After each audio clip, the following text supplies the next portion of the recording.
این چیه؟ رمانه. یکم ببخشید، یکم آرومتر. بله؟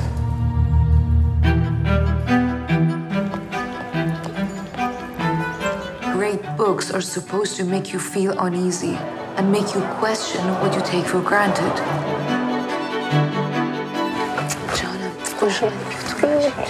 Each one of you has shown me that you're dedicated to the study of literature. The literature they don't want us to read. The forbidden books. Let's see if reading Lolita here in Tehran will help us fight back. قربونت برم. همشون میدونن این کار غیر قانونی و خطرناکه. من اختیار دارم جلوی هر خانومی که بدون حجاب وارد میشه رو بگیرم. فکر می‌کردی همچین اتفاقی بیفته؟ من فکرشو نکردم. ولی باید میکردم.